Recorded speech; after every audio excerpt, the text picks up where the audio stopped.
వినదగునెవ్వరు చెప్పిన ఈ కథను రచించిన వారు నందిరాజు పద్మలత జయరాం గారు. ఈ కథ నవంబర్ 2025లో ఈనాడు ఆదివారం మ్యాగజైన్లో ప్రచురితమైంది. మధ్యాహ్నం 2:30 అవుతోంది. ఆకలి దంచేస్తోంది. అమ్మ ఇందాకటి నుంచి పిలుస్తూనే ఉంది లంచ్కి రమ్మని. ఏది ఈ కాల్ పూర్తయితేనే కదా నేను లేవగలిగేది. నిన్న రాత్రి 12 దాకా మేల్కొనే ఉన్నాను. ప్రోడక్ట్ లాంచ్ గురించి ఒకటే చర్చలు. స్రవంతి, ఎవరొచ్చారో చూడు. అమ్మ పిలుపు విని గబగబా బయటికి వచ్చాను. చిత్రలేఖ పిన్ని, ఫిజిక్స్ లెక్చరర్. వయసు 40 దాటినా అలా అనిపించదు. తనంటే నాకు చాలా ఇష్టం. హాయ్, వాటే సర్ప్రైజ్ అంటూ కౌగిలించుకున్నాను. పెళ్ళవగానే పెద్దదానిలా అయిపోయేవే బుజ్జమ్మ అంటే నేనింక ఓల్డ్ లేడీనని ఒప్పుకోక తప్పదు నవ్వింది పిన్ని. అలా అనకు పిన్ని, నువ్వు ఆల్వేస్ గోల్డ్. ఆ మాట 100% రైటు. పరిస్థితులు తారుమారై కాస్త కళ తగ్గింది కానీ నా చెల్లి నిజంగా బంగారం. రావే, నువ్వు భోజనం చేద్దువు. అమ్మ పిన్ని చేతులు పట్టుకుని భోజనానికి తీసుకొచ్చింది. తన కొలీగ్ కూతురు పెళ్లికని కాకినాడ నుంచి హైదరాబాద్ వచ్చిందట చిత్రలేఖ పిన్ని. మమ్మల్ని సర్ప్రైజ్ చేయాలని చెప్పకుండా ఇంటికి వచ్చింది. నేను ఇయర్ ఫోన్స్ పెట్టుకుని కాల్ అటెండ్ అవుతూనే భోజనం చేసి మళ్ళీ డ్యూటీలోకి దిగిపోయాను. రాత్రి 10 దాటాక గాని లాగౌట్ అవ్వలేకపోయాను. రావే చిత్ర, మా గదిలో పడుకుందు గాని అంటూ పిలిచింది అమ్మ. వద్దులే అక్కయ్య, మనిద్దరం ఫోన్లో టచ్లోనే ఉంటాం కదా. ఇవాళ నా కూతురు దగ్గర పడుకొని స్రవంతితో మాట్లాడి యుగాలైనట్టుంది నాకు అంటూ నా పక్కనే పడుకుంది. కొద్దిసేపు నా ఆఫీస్ విషయాలు, తన కాలేజ్ విషయాలు మాట్లాడుకున్నాం. సాధ్యమైనంత వరకు నేను తన గత జీవితం గురించి మాట్లాడకూడదని నిర్ణయించుకున్నాను. చిత్రపిన్ని వివాహం విఫలమైంది. అత్త ఆడబిడ్డల ఆరెళ్ళు, భర్త మూర్ఖత్వం మూలంగా అత్తింటిని వదిలి పుట్టింటికి చేరిందని, తర్వాత చదువు కొనసాగించి ఉద్యోగంలో చేరిందని అమ్మ చెప్పింది ఎప్పుడో.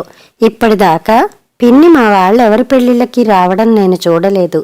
నా పెళ్లికి కూడా రాని మనిషి ఇప్పుడు వచ్చిందంటే తను స్నేహితుల పెళ్లిళ్ళకి మాత్రమే వెళ్తుంటుంది కాబోలు.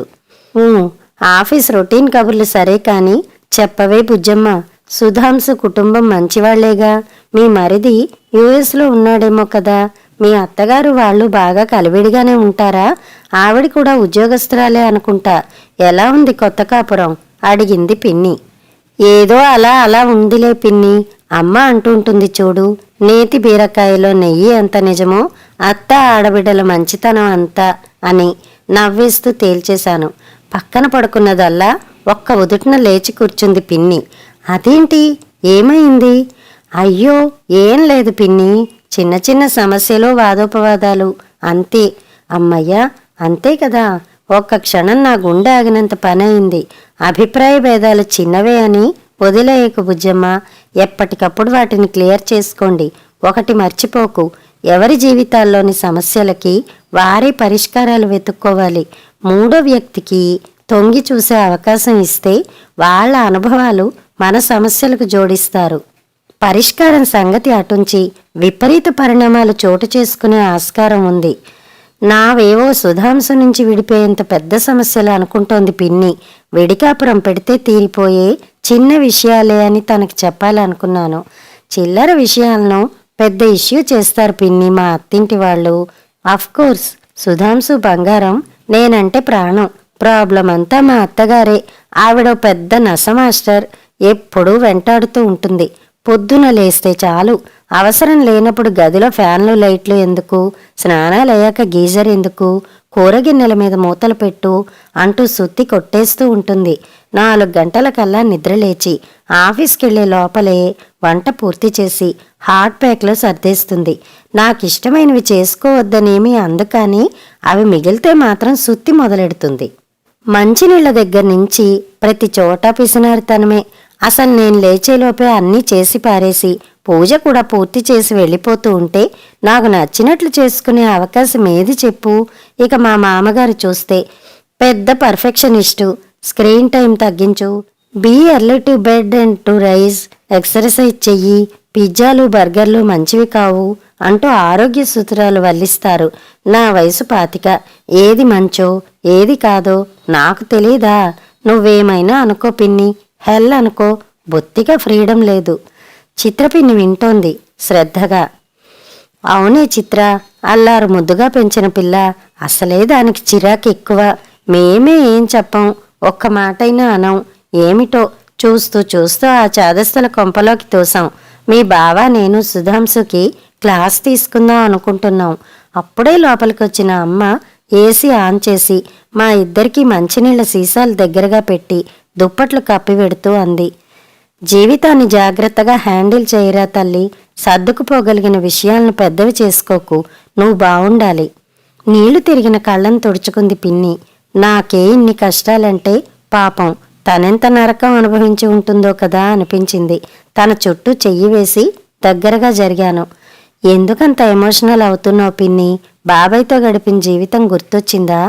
అవును స్రవంతి, నా లైఫ్ నా చెయ్యి దాటిపోయాక గాని నేను తెలివిన పడలేదు. వినదగునెవ్వరు చెప్పిన పద్యంలో విన్నంతనే వేగపడక వివరింపదగనంటాడు కవి బద్దెన. ఆ వయసులో ఆవేశం సహజమే కావచ్చు, కానీ కాస్త సర్దుబాటు, ఓర్పు, నేర్పు అలవరుచుకోవలసింది నేను. నచ్చని కాపురాన్ని వదిలేసి తన స్వేచ్ఛని, ఆత్మాభిమానాన్ని కాపాడుకున్న స్త్రీగా చిత్రపిన్ని నేను చాలా ఇష్టపడతాను. తను ఇలా బేలగా మారడం నాకు బాలేదు. నువ్వు నీ లైఫ్ సంతోషంగా లేదా పిన్ని? ఆశ్చర్యంగా అడిగాను. పేలవంగా నవ్వింది తను. ఎందుకో నీకు చెప్పుకోవాలనిపిస్తోంది స్రవంతి. చెప్పేదా? నిద్ర రావట్లా? ఊహూ రావట్లా.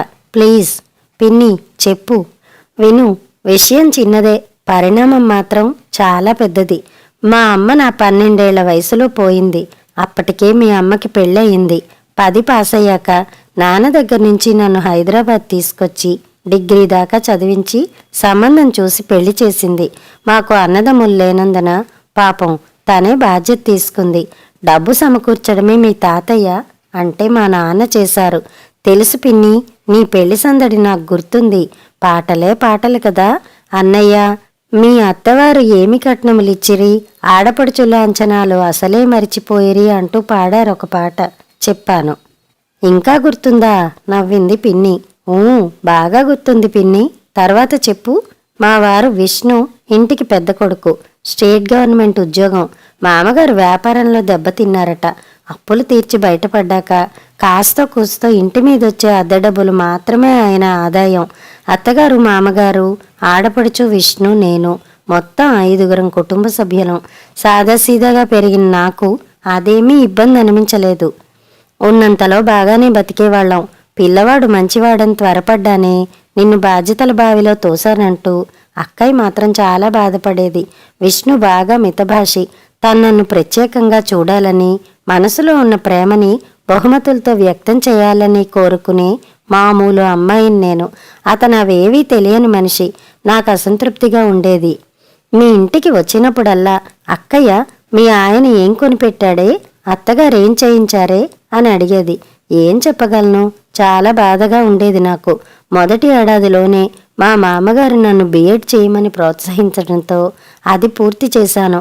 ఇలా ఉండగా మా ఆడబిడ్డ పెళ్లి కుదిరింది. పెద్ద సంబంధం.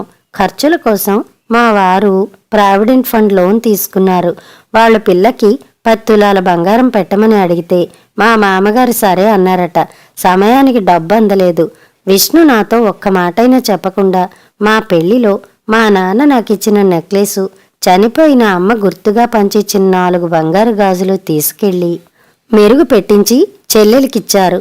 నా నగ పెళ్లి కూతురు మెళ్ళో చూసిన అక్కయ్య అప్పటికప్పుడే నన్ను అడిగింది. నలుగురు ముందు మా అత్తగారిని అడుగుతానంది. అప్పటికి బావుండదని ఏదో సర్ది చెప్పి పంపించాను. మా ఆడపడుచు కాపురానికి వెళ్ళిపోయాక విష్ణుని నిలదీశాను. ఇంకా నీనా అంటూ విభజన ఏంటి చిత్ర? మన పిల్లకిచ్చామంతే, మళ్ళీ కొనుక్కుందువులే అన్నారు. నాకు పట్టరాని కోపం వచ్చింది. మీరు చేసేది కలెక్టర్ ఉద్యోగమా? ఆ 4 రాళ్ల జీతం ఒంటి చేత్తో ఈ కుటుంబాన్ని ఈదడానికే చాలదు. నేనేమీ నగలు కొనిమ్మని కోరడం లేదు. మా వాళ్ళు ఇచ్చిన దాని మీద మీకేం హక్కుందని దారదత్తం చేశారు అంటూ అరిచాను. హక్కు అంటూ పెద్ద మాటలొద్దు. ఆ నగల విలువ ఎంతో చెప్పు. ఎలాగైనా తెచ్చిస్తానన్న విష్ణు మాటల్ని మీ ఇంటికి వచ్చి అక్కయ్యతో చెప్పాను. తను ఒప్పుకోలేదు. అమ్మ గుర్తులవి, అవే తెచ్చివ్వాలని పట్టుపట్టమని చెప్పింది. తెచ్చిచ్చే వరకు అత్తింటి ముఖం చూడనని చెప్పి ఇంటికి వచ్చేయమంది. ఆయనకి అత్తమామలకి తూచా తప్పకుండా నేను అదే చెప్పాను. వాళ్ళు కుదరదన్నారు, బాగుండదన్నారు. కానీ నేను ఒప్పుకోలేదు. గొడవ పెద్దదయింది. నేను వాళ్ళని వదిలి వచ్చాను. ఏం చెప్పారో ఎలా చెప్పారో కానీ చెల్లెల దగ్గర నుంచి వారం రోజుల్లో నా నగలు నాకు తెచ్చిచ్చి ఇంటికి రమ్మన్నారాయన. కానీ ఈ విజయాన్ని నాకు అందించిన అక్కయ్య మాటలు నాకు శిరోధార్యమయ్యాయి. తను బోధించినట్లే విడికాపురమైతేనే నేను వస్తానని ఖచ్చితంగా చెప్పాను. అది జరిగే పని కాదని వెళ్ళిపోయిన విష్ణు తిరిగి రాలేదు. తనే తోక ఊపుకుంటూ వస్తాడన్న మీ అమ్మ మాట నిజం కాలేదు. అదేం కర్మో. తోక ఊపుకుంటూ వెంట తిరిగే ప్రాణి కోసం పెళ్ళి అనే తంతు ఎందుకు అనే విజ్ఞత నాకప్పుడు లేకపోయింది. అంతే, అంతా ముగిసిపోయింది. అలాంటి మనుషుల్ని దూరం పెట్టి మంచి పనే చేసావు పిన్ని నువ్వు. ఈ జీవితం వన్ టైం ఆఫర్. త్యాగాలు చేస్తూ కూర్చోకూడదు. మన కోసం మనం బతకాలి. నువ్వు చేసింది అదే. నిన్ను నువ్వు ప్రూవ్ చేసుకున్నావు, సంపాదిస్తున్నావు. ఇంకేం కావాలి? నా మాటలకి పిన్ని అడ్డు తగిలింది. చాలా కావాలి స్రవంతి. పోగొట్టుకున్న 20 ఏళ్ల సంసారం కావాలి. నాకంటూ పిల్లలు కావాలి. మాట మాట అనుకున్నా మళ్లీ కలిసిపోయే భర్త కావాలి. నన్ను వాళ్ళ మనిషిగా భావించిన నా అత్తమామలు కావాలి. సంప్రదింపులతో తీరిపోయే వ్యవహారం తగువుగా మారి తెగిపోయింది. చిన్న పిల్లలా ఏడ్చేసింది పిన్ని. నేను నిశ్చేష్టతో చూడ్డం తప్ప ఏం చెప్పగలను? కురిసిన కన్నీటి జడివాన తెరిపినిచ్చాక మా ఫిజిక్స్లో ఒక సూత్రం ఉంది. 2 సమాన క్రియాశీల శక్తులు వ్యతిరేక దిశలో ఉన్నప్పటికీ వాటి బలం ఏదో ఒక చోట బ్యాలెన్స్ అవుతుందని. నిజానికి మేమిద్దరం బ్యాలెన్స్ అయి ఉండేవాళ్ళం, కాస్త ఓపిక పట్టి ఉంటే అంది పిన్ని. ఒక ఆడపిల్ల నాలాగే నేనుంటాను అనుకోవడం తప్ప పిన్ని. పెళ్ళవగానే వ్యక్తిత్వం, అలవాట్లు, ఇష్టాలు అన్నీ వదిలేయాలా? మగవాడు కూడా నాలాగానే నేనుంటాను, నా సంపాదన నా ఇష్టం, తాగడం తిరగడం నా అలవాట్లు, ఇదే నా వ్యక్తిత్వం అనుకుంటే మనం హర్షిస్తామా బుజ్జమ్మ? అరే, మన ప్రవర్తన, దుస్తులు, మాట, మన్నన అన్ని చోట్ల ఒకేలా ఉంటున్నాయా? ఆఫీస్కి వెళ్ళినప్పుడు ఒకలా ఉంటాం, ఫ్రెండ్స్తో ఉన్నప్పుడు ఇంకోలా ఉంటాం, అమ్మా నాన్నలతో మరోలా ఉంటాం. జీవితంలో అన్ని చోట్ల అందరితో సర్దుబాటు చేసుకుంటూ నొప్పింపక తానొవ్వక అన్నట్టు అవగాహనతో ముందుకెడతాం. మరి దాంపత్యంలో మాత్రం మొండి పట్టుదల ఎందుకు? అత్తారిల్లు కొత్త చోటే కావచ్చు. కొత్త కోడలికి అత్త ఎలాగో కొత్తగా అత్తగారైన స్త్రీకి కోడలు కొత్తగా. మారడం మంచి కోసమే అయితే మారితే తప్పేముంది? ఇంకా ఏదో చెప్తోంది పిన్ని. ఇంకా మేలుకునే ఉన్నారా? పడుకోండి, టైం 12. అమ్మ వచ్చి కోప్పడింది. ఆలోచనల సొళ్ళు తిరుగుతున్నాయి నాలో. 6 నెలల క్రితం నా పెళ్ళయింది. Event management, pre wedding shoot, decoration అన్నీ ఎంతో వైభవంగా జరిగాయి. లక్షల్లో ఖర్చు. చిత్రంగా పెళ్లికి ముందు గాని తర్వాత గాని మా కోసం అంటూ మాతో ఉన్న చుట్టాలు ఒక్కరూ లేరు. నాయనమ్మ, చిన్నాన్నలు, మేనత్తలు అందరూ నేరుగా పెళ్లి మండపానికి వచ్చారు. వాళ్ళని చూసినప్పుడు నాన్న కళ్ళల్లో కనిపించిన సంతోషం గుర్తొచ్చింది. అప్పగింతలప్పుడు నేను పెట్టుకున్న కన్నీళ్లలాంటివే. నాయనమ్మ చేతిని పట్టుకున్న నాన్న కళ్ళల్లో కదలడం జ్ఞప్తికి వచ్చింది. అదే మా అత్తగారింట్లో వారం దాకా బంధువుల సందడే. ఎందుకిలా అన్న ఆలోచన మొదలైంది. ఏదో అర్థమైనట్లు అనిపించింది. ప్రేమ, స్వార్థం, సర్దుబాటు, మొండిపట్టు మధ్య ఉన్న తేడా గ్రహింపుకొచ్చింది. నిశ్శబ్దంగా మంచం దిగి మొబైల్ చేతిలోకి తీసుకుని బాల్కనీలోకి నడిచాను. తెల్లవారింది. పక్క దిగకుండానే ఫోన్లో వాట్సాప్ మెసేజ్ చూసుకున్న నేను ఒక్క ఉదుట్న హాల్లోకి వచ్చాను. అప్పటికే స్నానం అది చేసి వెళ్లడానికి సిద్ధంగా ఉంది పిన్ని. గులాబీ రంగు అంచున్న గంధం రంగు కంచిపట్టు చీర కట్టుకుని ఎంతో అందంగా ఉంది. ప్లీజ్ అక్కయ్య, కాదనుకో. ఈసారి వచ్చినప్పుడు తప్పకుండా 4 రోజులుంటాగా. స్రవంతి, లేచావా? నీకోసమే చూస్తున్నా. వెళ్ళొస్తాను. నీకు కూడా ఆల్ ది బెస్ట్. నా తల నిమిరి నుదుటి మీద ముద్దు పెట్టుకుని గుమ్మం దాటింది పిన్ని. ఎక్కడికి? ల్యాప్టాప్ బ్యాగ్ తగిలించుకుని సూట్ కేసుతో బయటికి వచ్చిన నన్ను చూసి ఆశ్చర్యపోతూ అడిగారు అమ్మా నాన్నలిద్దరూ ఒకేసారి. మా ఇంటికమ్మా, సుధా వస్తున్నాడు తీసుకెళ్ళడానికి. అవునా? రాకెక్కడికి వెళ్తాళ్లే. అయినా ముందు తన్ని రాని. విషయం తేలాక కదా నువ్వెళ్ళేది, నవ్వుతూ అంది అమ్మ. తేలిపోయేంత తేలిక విషయాలకు నిండు జీవితాన్నే ముంచేసుకోవాలని నేను అనుకోవడం లేదమ్మా. అంటున్నానో లేదో సుధాంశు గుమ్మంలోకి వచ్చి నవ్వుతూ చూస్తున్నాడు. ఒక్క ఉదుట్న వెళ్ళి హత్తుకున్నాను. మరో పావుగంటలో సుధాంశుతో కలిసి బయలుదేరుతుంటే అమ్మా నాన్నలిద్దరికీ అయోమయంగానే ఉంది. కారులో కూర్చున్నాక ఎటెళ్లాలో సుధాంశుకి చెప్పి పిన్ని పోస్ట్ చేసిన మెసేజ్ మళ్ళీ చదువుకున్నాను. స్రవంతి, మా కొలి కూతురు పెళ్ళని అక్కయ్యతో అబద్ధం చెప్పాను. నిజానికి ఈ మధ్యాహ్నం నా పెళ్ళి. ఆశ్చర్యపోకు, విష్ణుతోనే. ఆ మధ్య నేను పాల్గొన్న వారం రోజుల కెపాసిటీ బిల్డింగ్ శిక్షణకు వాళ్ళ ఆఫీస్ నుంచి ఆయన కూడా వచ్చారు. మనసు విప్పి మాట్లాడుకున్నాం. తను మళ్ళీ పెళ్లి చేసుకోలేదు. 20 ఏళ్ల కాలం ఇద్దరినీ చాలా మార్చింది. అహం తగ్గి మనం అనుకుంటే తప్ప ఆలు మగల మధ్య అన్యోన్యత ఉండదన్న సత్యాన్ని ఇద్దరం గ్రహించాం. ఆయనతో వెళ్ళి మా అత్తయ్య మామయ్య గారులను కలిశాను. వాళ్ళు నన్ను మనస్ఫూర్తిగా ఆహ్వానించారు. పాత జీవితంలోకి కొత్తగా ప్రవేశిస్తున్నాను. అక్కయ్యకు పంతం ఎక్కువ. నా నిర్ణయం నచ్చదని తెలుసు. తల్లిలాంటి తన మాటను నేను ముఖతా కాదనలేను. అందుకే ముందుగా చెప్పట్లేదు. కింద లొకేషన్ ఇస్తున్నాను. వీలుంటే నువ్వు సుధాంశు రండి. తల పక్కకి తిప్పి సుధాంశు వైపు చూశాను. చిరునవ్వు నవ్వుతున్న నా భర్త చెయ్యి నా భుజాన్ని తట్టి నా అరచేతిని విడివడకుండా గట్టిగా పట్టుకుంది. స్కందగిరి ఆలయం వైపు మా కారు దూసుకుపోతోంది. కథ సమాప్తం.